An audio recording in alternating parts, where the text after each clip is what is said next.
back to my channel. Today, I'm going live with Gustaf Alströmer, who is a partner at Y Combinator. Yes, that famous startup accelerator here in Silicon Valley. And today, actually, before we get started, Gustaf and I met at Airbnb in 2015, where I was an intern on the growth team. And back then, he was a product growth lead at Airbnb. The team back then was about 40 people. It was super exciting to work together with Gustaf based back then on collaborative wishlist products. And then, a couple of years later, he moved on to Y Combinator, where he spent the last couple of, I think now it's been about 3 or 4 years.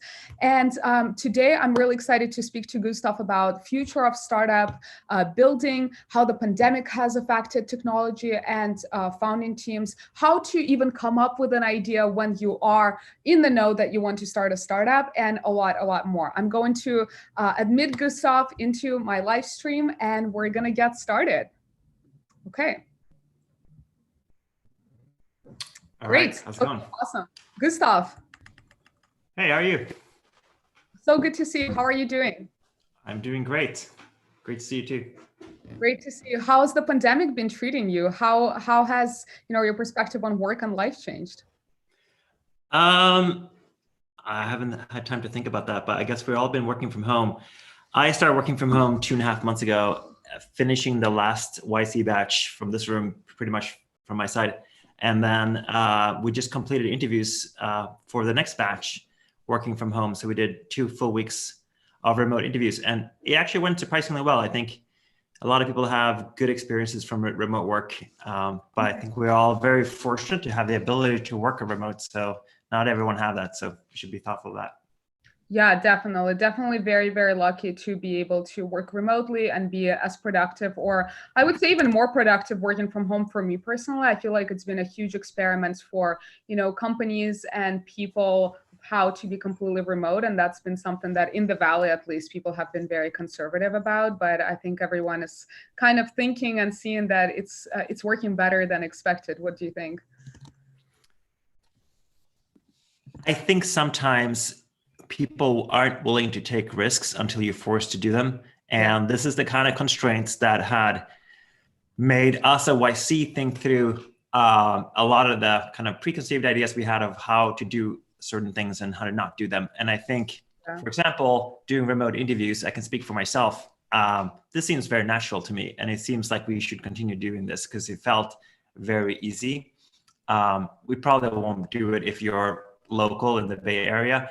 But just as an idea, like we didn't really make this work before, but now I think we've proven that this can really work. So I think once you have constraints, you end up figuring out innovations. The new batch just started. Well, sorry, it hasn't really started yet, but some of the companies have been accepted. So we've already seen some of them being very excited to do the batch because it's remote, and some of them sort of like quickly adapting to the tools and sort of like the format of a remote batch. So it's exciting. I think humans are adaptable in nature, and I think this is what we're seeing right now.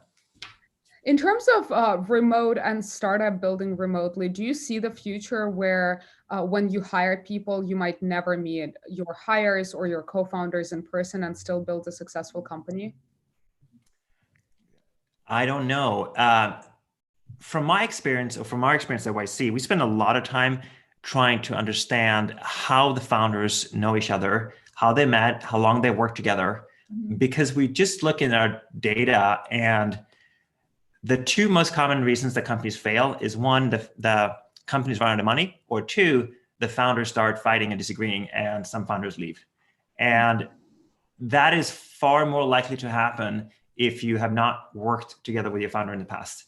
And it's, of course, if you don't know your co-founder very well when you started, it's also more likely to happen. So we always look for, do you have a history of going through tough times? Do you have a history of making decisions with this person? We look for those things. And when there's very little history, that's usually, to me, a negative signal. In the remote world, I can imagine that like that history can be remote history. You might have worked with someone remotely for a year. I guess we haven't seen very much of that up until now, but maybe that will change. But we do look for people that have sort of like a lot more than just meeting sort of like through some founder dating option last week. We don't really prefer that. Yeah, that's a great point, because in the last couple of years there has been so many communities, so many fellowships, etc., that are kind of oriented towards co-founder dating. This new idea that kind of spurred, I think, in the last few years, that hey, you can go through a questionnaire and just figure out value wise, are you a fit with this person or not, and hit the ground running. And I think we yet have to see how that will play out in the future after a decade. Like, people who have met through co-founder dating, will they actually stay together, and is there a future in successful company building without, as you said, going through the hardships, going through maybe non-company related problems together? Yeah, I mean, we'll see. I'm sure some of them will stay together. From our experience, many won't, and I think we have a bunch of ideas why that's the case, but it's just our own personal experience that kind of led us to this decision. What do you think is the future of hiring and talent in now, with this huge experiment of adoption of remote, and so many companies, deciding to also go remote indefinitely? Do you see the world where you're not going to be hiring based? It's going to be a mainstream that hiring is not going to be based on, hey, is this person in the same location that I am in? But perhaps talent is going to be democratized to more decentralized model. Hey, if you're the best person for the job, no matter where you are, that's based on what you're going to be hired. I mean, I remember when we were at Airbnb, and we were kind of adversely looking at remote work, and there were occasional people that sort of like had earned the right to be remote, either because they were really good or they were kind of long with the company, and in many of those cases they worked out really well. But with that, like, those were the exceptions, and the majority of people were not encouraged to work remotely. Mm-hmm. I think one of the reasons that happen is because if you have a centralized organization where no one is remote, and sort of like everyone is centralized, it's much harder to start being remote. Yeah. And you have to first be a very specific type of role in the organization for that to work. And you have to build a lot of trust with the other people. And most of the workflows are not remote. So if you look on some of the YC companies that have been kind of screaming this for years now, that remote work is great, like GitLab or Zapier or a few others, they've been saying for years that this is the way to go. And the difference between them and Airbnb was that they are remote first. So mm-hmm. in those cases, even the founders who might live in the same city are working from different places. Right. It doesn't really work to have, it's much harder to have partially remote and partially centralized. I think the way that those companies succeeded is that they were fully remote or fully centralized. Once you're fully remote, you end up building a whole new set of processes and workflows internally to actually make it work. And I think that's what those companies did. And we are all now learning from them, like how to do that. And we're not going to be good at it. A lot of us going to make a lot of mistakes. But that's probably where things are going. To the extent that we're going to go back, I think no one really knows. And I think there are going to be a bunch of exciting experiments over the next couple of months when the companies are saying you can stay remote forever. Mm-hmm. I do think that there are some challenges you have to figure out, like time zones, and there's some things that just doesn't fix itself right away. But I'll give you one sort of like thought here, is that a lot of people that think of remote work think of, how can I build an experience that kind of replaces the in-person work? So for example, can we be on video all day long? And when you talk to the Zapiers and the GitLab of the world, they're like, no, it's the complete opposite. Remote works means complete asynchronous work. And we're not going to be talking to each other all day long like a virtual office. So who knows? We don't really know where this is going, but I think the people that have been doing this for a while, we have a lot to learn from them. And I think GitLab have actually published sort of like a long book guide on how to do remote work publicly. So that's a good place to start for companies that want to learn from people that have done it for a while. Yeah, I do 100% agree with you that, starting with remote first versus trying to replace your in-person experience, and also have like half of your workforce remotely and half in person. That's very, very challenging, because you have to create a different set of rules for how the remote people communicate with the non-remote people and how they collaborate, etc. And, it's kind of like I guess talking about meat replacement products, like replacing meat to create vegan products that taste like meat, is like not starting with the problem from the ground zero of like how do we make vegan products like tasty, as opposed to like try to simulate what meat products would taste like. So it's kind of, I just had this analogy in my head when you were talking about like taking the in-person experience away and thinking how to simulate and replicate it in remote workspace is probably not the right way to approach the problem. We definitely need to learn a lot about how to start from the problem first and then build like the best solution to make it work. Yeah. I'm curious, with the immigration politics and everything, U.S. is becoming a lot more aggressive with allowing immigrants come to the country, and that kind of speaks to the remote work perspective and hiring as well. But I'm wondering, what do you think is the next talent hub in the world, and how will Silicon Valley itself evolve, considering that now it's a mecca for anyone around the world to come and start their company and hire talent and have access to capital? Do you see Silicon Valley itself as a place evolving with the immigration politics evolving as well, or do you think things will like more or less continue the way they are? I think it's a really big question. It's a lot of different things that goes into that question. I think you could argue that you don't need to be in, well, it's absolutely true that you don't need to be in Silicon Valley to start a great company. It doesn't mean that it's like less, like it's still pretty good to be here to start a company, because there's so many different aspects that goes into building a successful company. I'll give you something. If you want to replicate Silicon Valley, either in a new city or online, there's a bunch of different components that you need. First of all, you need founders. You need people that actually want to start companies, and you want them to be able to live and do it there and come there to do it. Second, you need talent. So people that you are hiring, whether engineers or designers or PMs or anything else, they need to be available. Mm-hmm. Third, you need capital. So you need to be able to fundraise, and maybe all of these three things can move online, but fundraising so far have not moved online.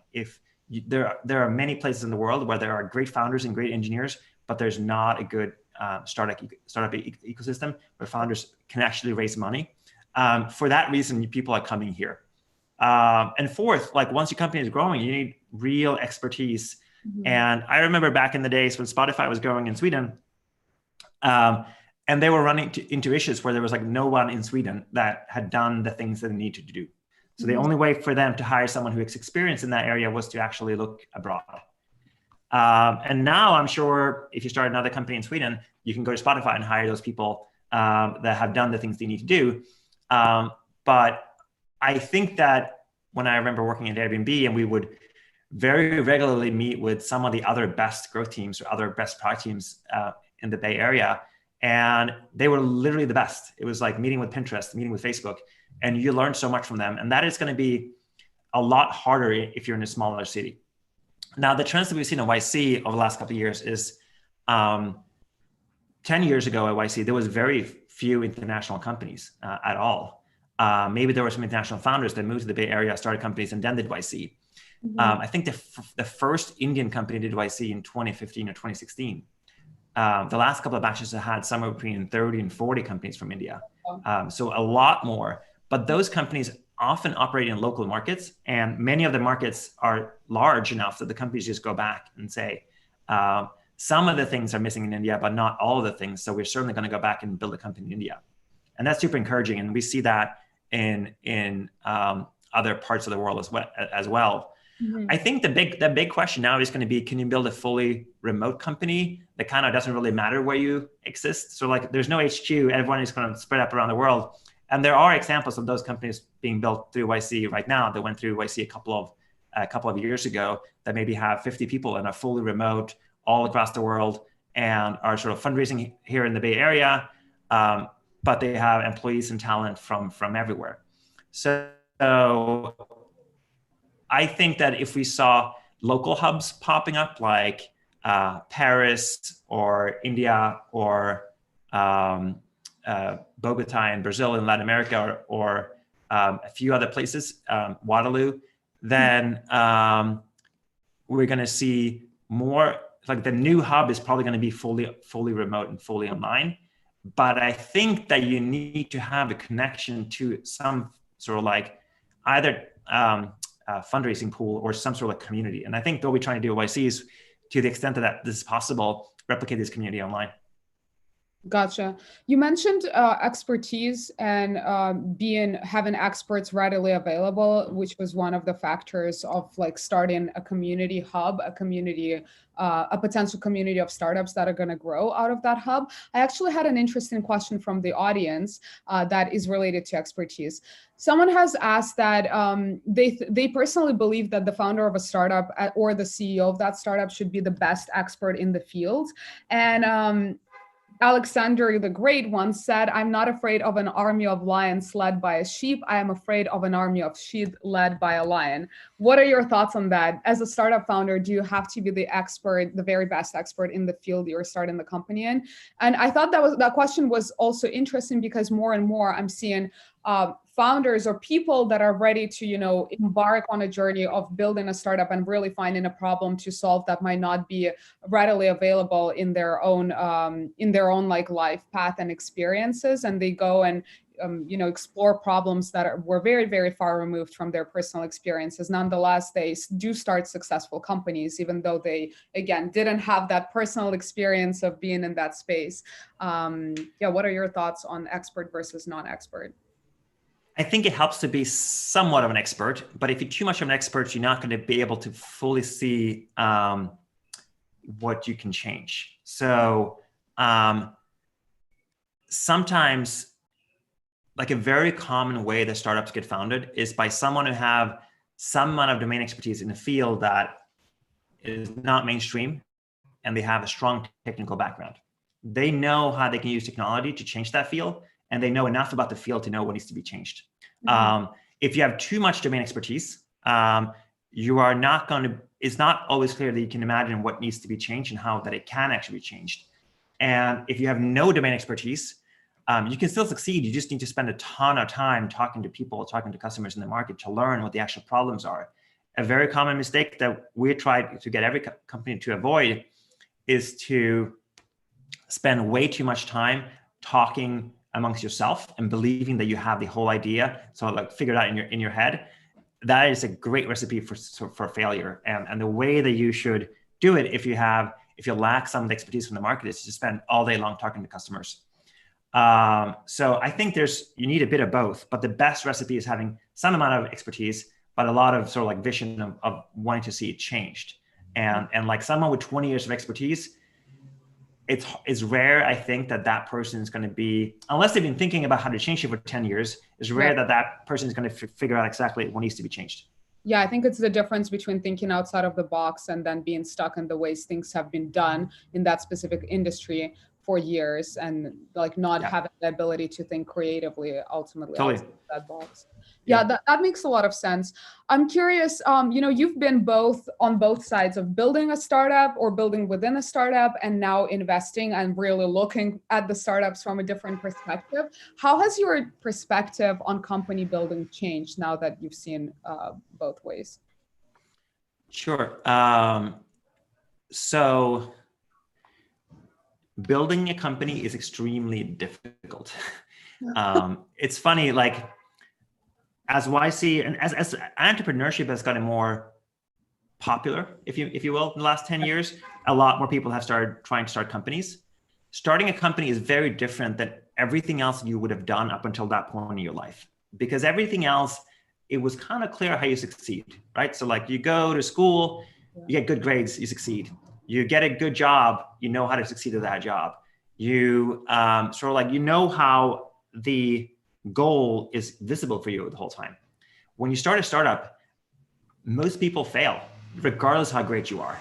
So the biggest thing that you need to be ready for is sort of like, how do I deal with the fact that I might not get there? Mm-hmm. Because it is so hard. And like, you can just look at the stats. Majority of companies that raise a seed round don't raise an A round. Yeah. Majority of companies to get started don't raise a seed round. Majority of A companies barely raise a Series B.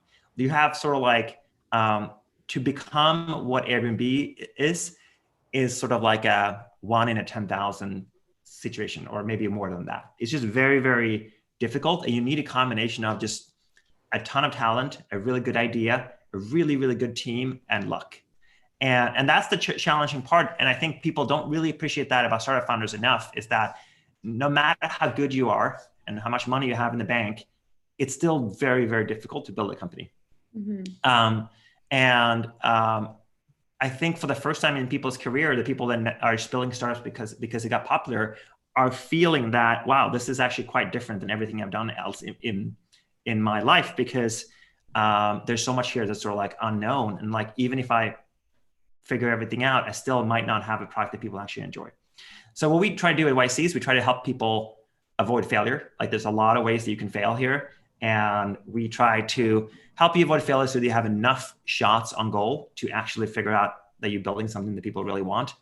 And that's sort of like the things that we do the best, because we have the most amount of experience and data in doing that. So that's sort of like the first thing, is like, founders, being a company is really, really hard. And we should really appreciate people for starting companies, because most people don't succeed, versus in most jobs, ambitious people actually do really well. How do you help founders to avoid failures? Like, what are the top things that, people are onto, and, you're seeing it from the sidelines? Okay, this company, this team is going to fail, and then you pull them out of it. Like, what are you actually doing? Yeah. So most people that start a company will only do it once or twice or maybe 3 times in their lifetime. So the experience that you can have from one company could be great for you, but it might not be applicable to any other company, because there might be a unique situation. I remember when I started my company and we were like, how are we going to raise money? And we didn't really know. So we ended up like asking around how you did money and raise money. This is before we actually were accepted into YC. And we randomly ended up at a dinner for the Swedish American trade something in New York, because we thought that is how you raise money. If someone came to me today and be like, I'm going to the dinner with Swedish American Trade Association, whatever, we're like, no, don't go to that. That's not how you raise money. But like, who knows? Because we didn't have any experience. So how would we possibly have known how to properly do that? I mean, today you can Google yourself for the answer. But what we do is we've seen this story play out so many times that we have a good idea of what actually leads to failure. So I'll give you some examples of things that lead to failure. Not talking to customers is a great recipe for it. Not building something that people want. And building something that people want is the first and most important step, sort of like, of building a company. You can fail. You can do great at everything else, but if you fail at that point, then you're probably going to fail as a startup. So you can raise all the money that you have, hire all the great people that you can, but if you don't build something that people really want to use, it doesn't really matter. So that's the first step. The second step is don't run out of money. So it's easy to spend money if you have it. And surprisingly often, even for companies that kind of are on the way to succeed, they are not thoughtful enough about the money that they raised, and they end up spending it too fast and too much, and they end up just running out of money and dying because they can't succeed. Yeah. And the third thing is co-founder communication. So we know that founders not agreeing or founder not being able to communicate with each other is a really strong predictor of company failure. So that's another thing that we sort of like try to help companies with. And there's lots of more small things here, but those are sort of like the most common ones. But we have a pretty good pattern of things that we just see. Like, a common one is, let's say you start a company, you've never done sales before. Most founders are just too timid and not really trying hard enough to do sales because they've never done it. And they think that maybe I just need to send an email or 2 a week, and that email leads to a customer. And it's a whole different ballgame than that. But people don't know because they've never done it before. So we can give some advice early on what you should do to succeed. That makes a lot of sense. So considering the current weather of the market, weather of the world, what should early founders be focused on and prioritizing right now? More than ever, founders should not try to rely on capital to build their companies. I mean, this is always a good idea, but it's probably a particularly good idea right now because there's going to be slightly less capital to raise over the next year or two. More founders should go for profitability. More founders should go from revenue right away. No one should sort of like assume that there are lots of other goals and metrics that you can raise tons of money on besides revenue. Yeah, most of the time you should go for revenue. And this is very different to what Silicon Valley was about 10, 12 years ago when everyone was talking just about number of active users or number of users, because we somehow mimicked the business models of a Facebook or something like that, which where advertising was the business model. But the truth is that revenue and charging for products is the business model of absolutely vast majority of products right now. So going for revenue is the first thing that people should really be doing. And there are some benefits in a down market. You might be able to convince the person to join you as a co-founder who previously had this amazing job at this top tech startup and didn't want to leave because the career was awesome. And now it's like, well, the stock market, the stock is down 30%. And now I'm like below what my options are worth. So maybe I should just quit and start a company instead. Like those things are actually possible now that were not as easy before to convince someone who is really good. And I have to say that like the difference between 10 years ago and today is that some of these amazing potential founders are all locked up into amazing cushy jobs at big companies, Google, Facebook, Amazon, even Airbnb, sort of like are huge employers of really, really talented people. And these people would have started companies in the past where today it's quite easy to be dependent on sort of like a great lifestyle. And it happens faster than you think. And then you need to have sort of like a stronger will to actually be willing to leave that and start a company and start from zero. So to some extent, that's sort of like what companies that start, like certainly for founders to try to hire is competing with, but even sort of like as a society, those are the people that would start companies if they didn't have good jobs. So I really hope that some people will take this time and realize that like there are other options too, and starting a company is a really good option, and this is really good timing. I think Airbnb is a famous example of a company that was started right in the middle of the financial crisis, and probably should have not survived because it was so many times that the company was facing difficulties, but did survive and became a huge company. Yeah, I love your point on focusing on revenue and not focusing on vanity metrics. Having spent a few years in the Valley, and of course you've spent a lot more time here, it just, it just becomes such a goal that people chase after, that, oh, I've raised money from this fund. Oh, I've raised, like, this is my valuation. I closed like $10 million. It's almost more important than actually figuring out, do you have a profitable business and a sound business model? And I think now it's clearer than ever than a lot of startups that were riding that bull wave of raising money at high valuations and being really sounding really exciting because they were gaining a lot of users, and ultimately they were relying on spending all that capital on marketing, that they're not actually that great of operationally and like fiscally sound business models. So I think that in some ways this time is actually great, because in scarcity and in like lack of capital, you can be a lot more creative and focus on things that actually matter to build a business that will be sustainable over the long term. Yeah. So I think that's very true. So let's say I'm really want to start a company, but I'm kind of like, stuck on coming up with ideas or problems that I can solve. How should someone approach that? And like, which direction should they move in to come up with something that customer wants and they want to build, obviously? So a common thing is people start with their own expertise and see, are there areas that you are both passionate in and somewhat of an expert in, where you can make a difference. Often that is in an intersection of technology where you can use technology to make a difference.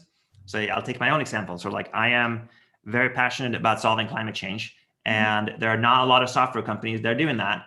So if I were thinking about ideas, I would be like, where can I apply technology to build a software company to help solve climate change? That would be an area where both I think it's a exploding market, because it's like, we're going to have to do this, and we are going to pay for lots and lots and lots of things in order to fix climate change.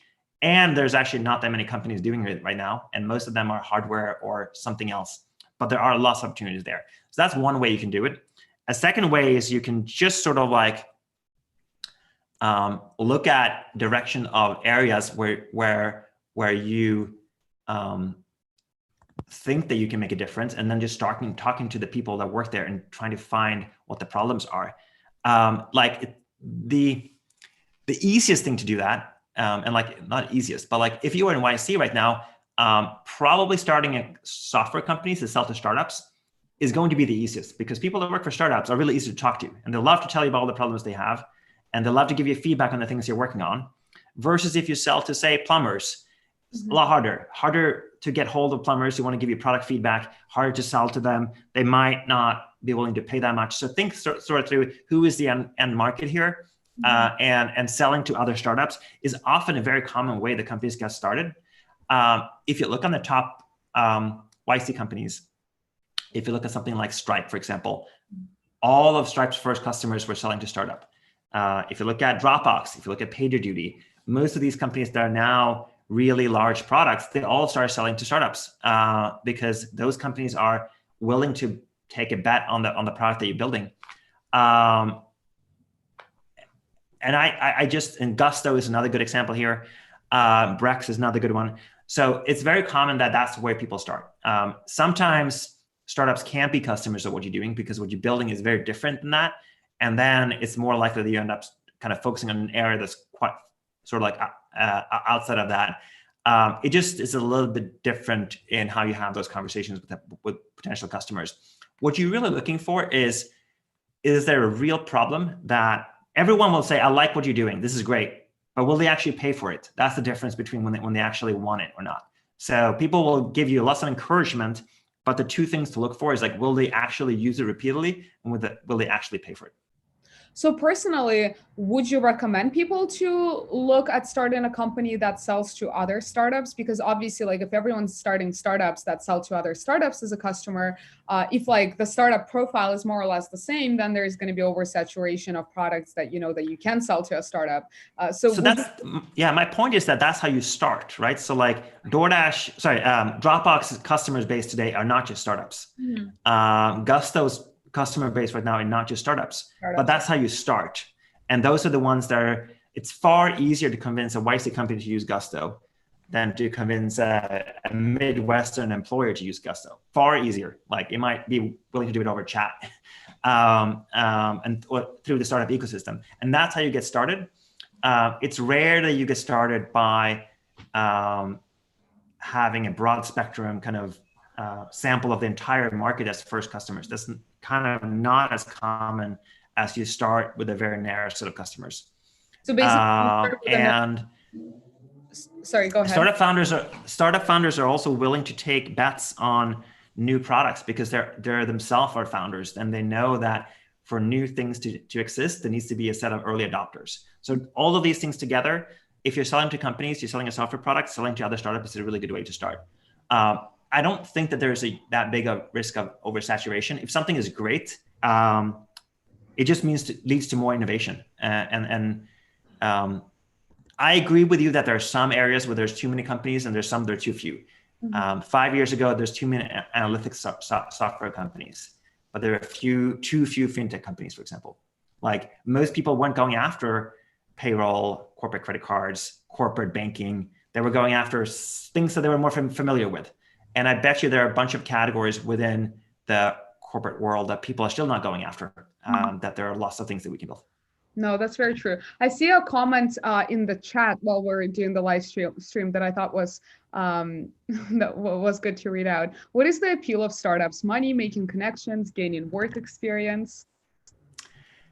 It doesn't matter. Everyone has a unique appeal and everyone has a unique idea why they want to start a company. And to judge people why they're doing it doesn't make any sense to me. I care just as much about the founder who just want to get rich as the founder who want to change the world, for the founder who just want to prove themselves to themselves. Like all these three things are completely equal in my world of like motivations to do it. And everyone has unique reasons to do what they're doing. Some people just don't want a boss. It's that simple. And that's okay too. Yeah, I love that you said that because I feel like in the Valley, there is a bit of a stigma if you want something beyond just being very passionate about solving a particular problem. Like, I very rarely hear people say that, oh, if you want to prove something to yourself or you don't want to be a boss or like you want to get rich, that's a good enough reason to start like a Silicon Valley type of startup. So I think it's just cool that you mentioned that that is also a valid reason to start a company if that is the reason that you most relate with. I think we'll see a lot fewer great companies if we kind of have to prescribe that unless you have this pure reasons to start a company, you shouldn't be starting a company. We see a lot less innovation if that's the reason. That's true. I'm curious to touch upon climate change. I know you're very passionate about climate tech. Do you think, well, to take a step back now during the pandemic, the pollution rates are way lower. Even just here in the Bay, I'm seeing the skies are so much clearer and we're seeing animals thriving just everywhere around the world. Do you think this is going to be a wake up call for everyone that, hey, like companies should reduce their production? Fashion is one of the main contributors to the waste. And we're seeing a lot of that supply chain kind of breaking, not just because of the sustainability reason, but because of just how the industry is evolving, has evolved, or rather not evolved over the years. Do you think something will change after we're going to be out of the lockdown, or will like all climate related things go back to what they were before, which is like pollution and just unsustainability? I'm not 100% sure how it will go. It's a little hard to predict, I think. I think that probably the biggest predictor of people's behavior is going to be, are they scared of doing that thing? Like if you're scared of going on an airplane, if you're scared of getting in a crowded space, then people aren't going to do that, no matter what anybody say. And, I think that there has been revelations of people getting closer to nature as a result of this. Mm-hmm. And I was talking to a founder who was in New Delhi, and he basically said, not only like is the sky clear, some people are seeing the mountains for the first time in their lives. Wow. Because there's mountains that are visible from parts of India, but you haven't seen them before. So I think in some places this will make a big difference, and it will motivate people to work more on this. Mm-hmm. I think it's still quite hard to sort of like to fix climate change through behavior change. Like I think this is difficult. Like, yeah, it would be great if we all stopped driving combustion engineering cars. It's not that popular of a policy, unfortunately. Like otherwise, this will be something that we'll be doing. I believe that the more likely way that we'll fix these things is through technology, where basically in the case of transportation, we know that electrical cars are both better, very soon going to be cheaper, and are very much something that people can buy today. Right. So in that world, like that's possible today. We funded 2 companies to build electrical airplanes. So that's also possible at some point. We funded companies who do synthetic fuel. So like they create complete carbon neutral fuel. And that's also a technology solution to say airplanes or something like that. There are lots of solutions that are built on ideas that don't depend on people voluntarily changing their behavior. Mm-hmm. Because I don't think that will be enough, unfortunately. It would be great if it is, but I'm not going to bet my life on it. Yeah, I agree that as long as the option that is more that is more valuable and cheaper or more convenient for the consumer, that's how the real change is going to happen. But it's only going to be a small percentage of people that decide to, drive an electric car and pay a premium on it, or like deal with the infrastructure or lack of thereof to charge it. If you can buy a gas car, for instance, that's like much easier to deal with and is potentially cheaper. So that's true. I guess we'll see how it plays out after the lockdown is over. And the good news here is, for example, let's take electrification of society as an example. It is absolutely going to be more efficient and lower cost at some point to electrify everything versus using carbon fuels for everything. Absolutely. It's just a matter of sort of like, where will it happen first? Can we get the cost curve to come down? All of these things will happen. It just takes some time. If you are an Uber driver today and you drive a ton, it's already probably a lot more effective for you to drive an electric car than to drive a gas car. People probably don't know that. There are maybe less available, say, financial services that will allow you to take that risk of of getting an electric car. The people who drive for Uber cannot sort of like just buy a new car left and right. So there's a lot of other innovations that doesn't have to do with just technology that need to be happen for this to work. If you look on why did rooftop solar take off in the US, it wasn't just a technology innovation, it's a financial innovation of the solar rooftop loans. So basically, you would get an almost zero down payment solar rooftop on your roof in return for paying and buying the electricity from that company, say Sunrun or Solar City, for the next 10 years.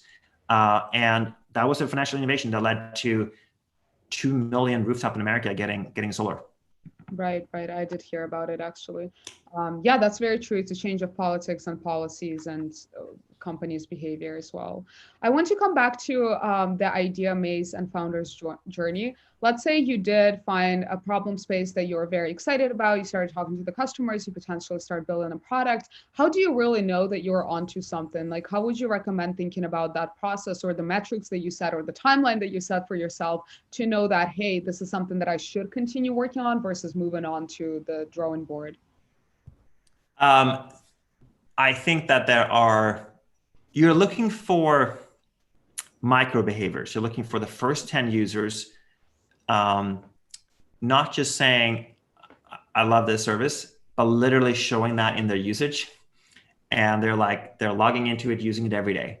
Or they would be very upset when they can't stop using it. Or they have absolutely no trouble paying you $200, $500, $1,000 a week or a month to use it. Like, these are all good signs that people, that you've built something that have real value to them. The easiest way to know that you haven't built anything of real value is that no one is coming back and using it again. No one is having any strong feelings about the product that you're building. They kind of feel like, yeah, this is fine. But they don't feel anything else. So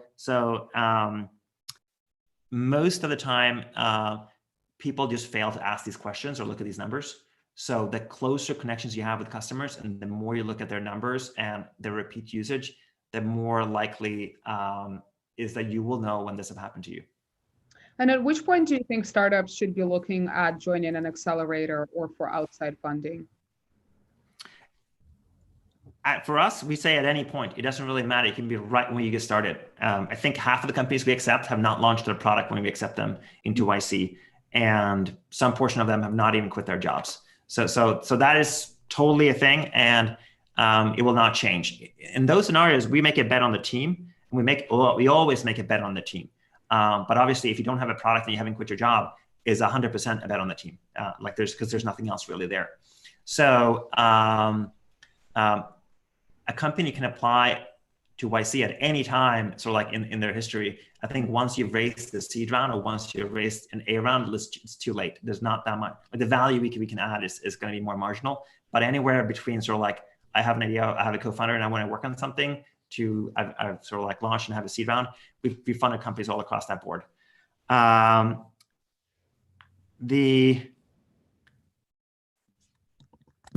I think the other question that you're kind of answering is like, when is a good time to raise funding? I think that if you think of funding as a prerequisite to start the company, you need to probably think again. Like, I know this sounds like you should take a ton of risk. Like, it's not possible for everyone to quit their job and sort of like have no salary for 6 months. For many founders, it is part of their founding story. I think that I would not recommend people to see, like, there's some companies that this is a prerequisite for sure, but in many cases it's not. And in many cases, you don't need to look for funding before you build and launch your product, and people should probably do that. And just by doing that, you learn more whether this is actually something that you should be continuing to working on. So I think that funding can come along the way, but it shouldn't really be a prerequisite, except for very unique cases. That makes a lot of sense. And how has the profile of a startup founder or a startup team, or maybe a startup in general that does apply to YC, has changed over the years? And do you see it evolving even more over time? So people have an idea that all the founders are very young. I think the average age of a YC founder is 29, which suggests that it's not that young anymore. Almost 50% of the founders are international founders, where we have a lot of companies from France, from UK, from India, from Latin America, Mexico, Canada, in addition to the US. And we've seen more of those. We've seen more women founders, but we want to see a lot more. This is still something that we have a lot of work to do. And I think we report our numbers at every demo day on how we're doing, just as a way to show that you can't really succeed at something unless you're measuring it. And we're measuring it across the board. But even at the top of the funnel, we need more women to start companies. I think we've seen a lot change in the type of companies people start. So the first couple of batches of YC were all software companies, all consumer software companies, pretty much. Today, the majority of companies are B2B software, not consumer. And there's a huge group of companies that are biotech, or sort of the intersection of technology and biotech. We found hardware companies. We found sort of like D2C consumer brands, where you might think that there's not that much software there. A lot of the software, or so a lot of the difficulty in addition to building the actual product is in go-to-market. So like, what is the marketing strategy? What is the pricing strategy? A lot of those things are much more difficult than what it seems. Yeah. And a lot of the most successful companies, they are actually quite technical in their founding teams. So yeah, it's across the board, but the most common company today is a B2B software company. Interesting. And why do you think that is? Why has the amount of consumer B2C companies dropped so much? Is it because it's oversaturation, or consumers don't want to spend like their time on too many, apps and products at the same time? I think we have some clear winners in the market. I think that there are the Facebook, the Twitters, the Instagrams of the world are occupying hours of our time every day. The YouTubes of the world. So there are less type of companies you can start. Perhaps the growth channels that exist to launch something are limited. So you are kind of bound to paid growth in many of these cases. And if you're not making money from your company, then it's going to be harder for you to grow. And even like the SEO channels are like, many of the ideas are like have already been kind of already quite competitive. I think it doesn't mean there are lots of consumer fintech services, for example, especially outside the US. And I think fintech is an area where we saw a ton of stuff happening the last couple of years, and we continue to see a ton of things happening. And it's often unique products for every country.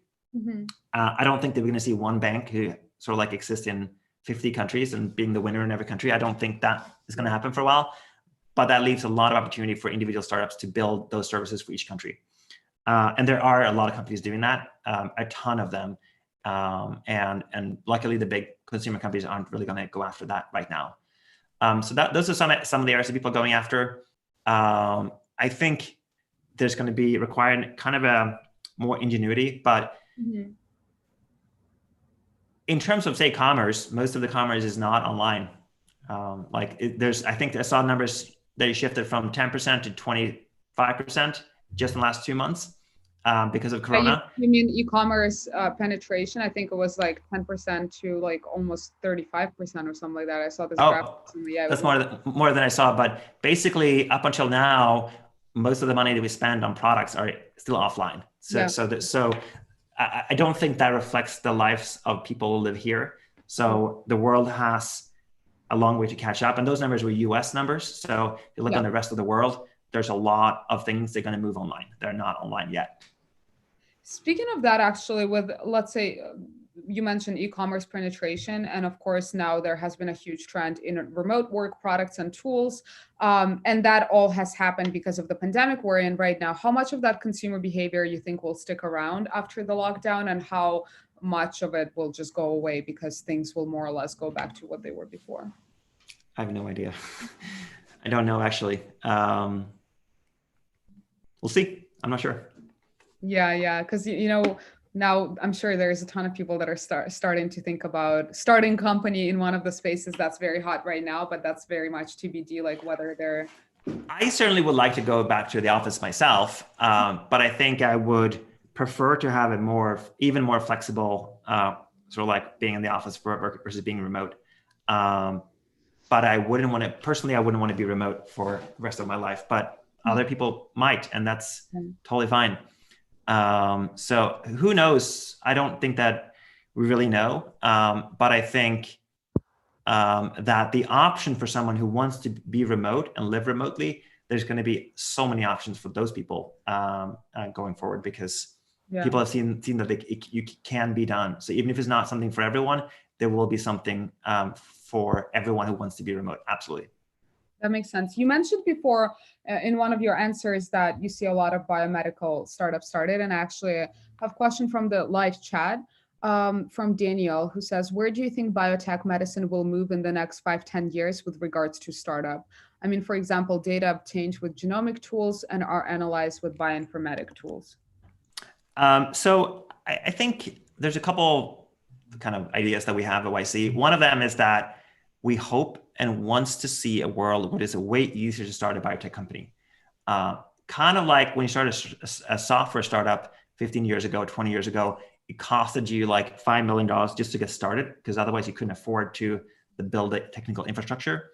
That sort of have been the world of biotech companies for a while. But what we found is that if you fund the whole kind of underlying ecosystem of companies that kind of become the infrastructure of a new industry, then you could lower the cost of those companies being funded. And I think that's the trend that we have seen. And we have funded things like Opentrons and a lot of other companies that sort of like is sort of like a bit of the infrastructure for these companies, which should lower the cost of starting some of the biotech companies. The second trend is the intersection of biotech and technology. So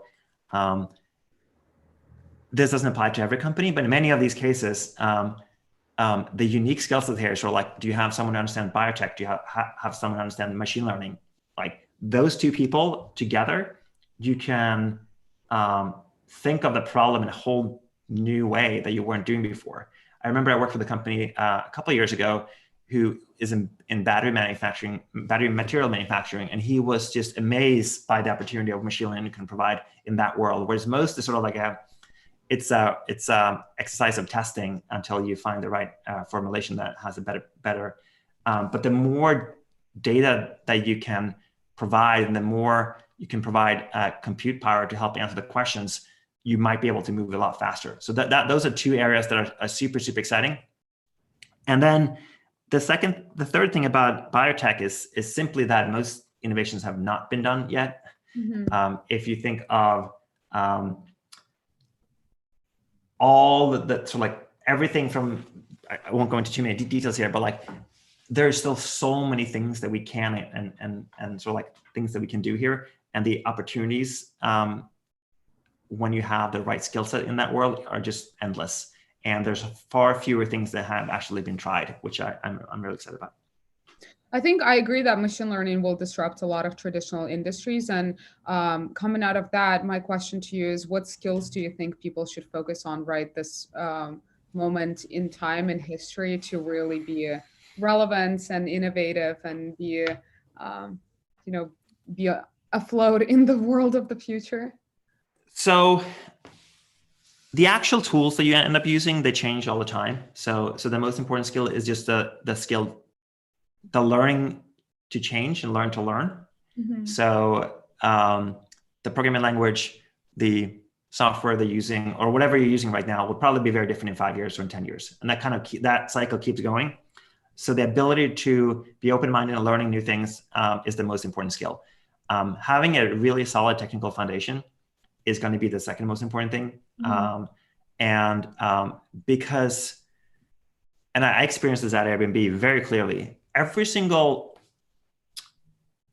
kind of vertical of problems in a company can and will at some point be solved by technology. If it hasn't been solved by technology yet, it can be. And it's almost like we're going through new cycles of abstraction all the time.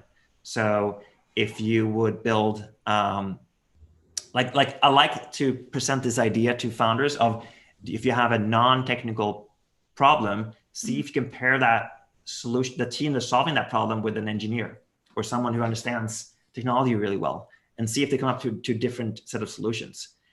So being that technical person is going to continue to be super, super valuable. So I don't have a lot more kind of things to say generally than those two things. Yeah, I don't know. Like it's hard for me to be more prescriptive than those two things, but those are the things that I would say. Yeah, I do agree that technology and understanding technology, perhaps you're not going to be the person who wants to necessarily code and dive deep into it, but at least speaking the language so that you can, you know, hire someone or meet someone who does know how to code and who does know the language of technology. That would be of paramount difference, I think, in the. Yeah, and in terms of the biotech question, I'm going to send you a link afterwards that you can post in the notes that my coworker, Jared Friedman, is giving a talk at Harvard about how to start a biotech company or how to do startups for biotech founders. So he gave a really good talk on YouTube that I think you can share. Yeah, we'll definitely share with everyone. And to wrap up, last question from the audience. There is a question: how to become a VC from a software developer? How does one become a VC in general? Oh, I wish I knew. I wasn't actually seeking out this job, but I would say the skill sets that are needed, I think, is the curiosity about every company's specific needs. So I think the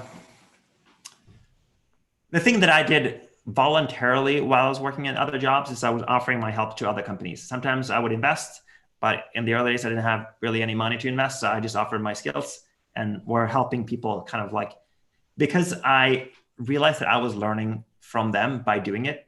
And that's something that someone who is in software today can do today. Like they can offer sort of like to help companies with specific things that they're excited about.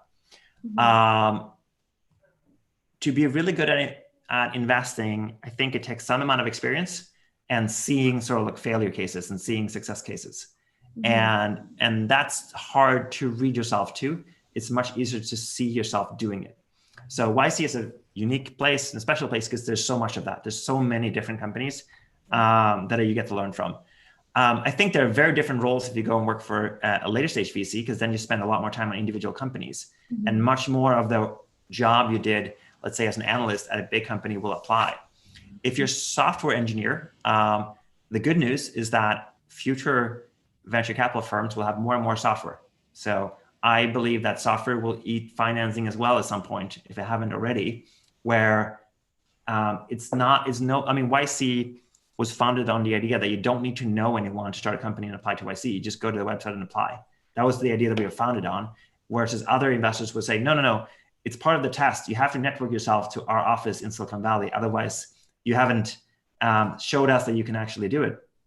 And we were like, well, that doesn't make sense for a lot of people. That is the way you do it. And people don't have those networks. And I think as a result, we saw a specific set of companies being funded up until then. I think that what's happening online with YC, with AngelList, with a lot of other kind of tools online, this will more and more move online, where you're not going to be required to meet people in person and build a relationship in the same way.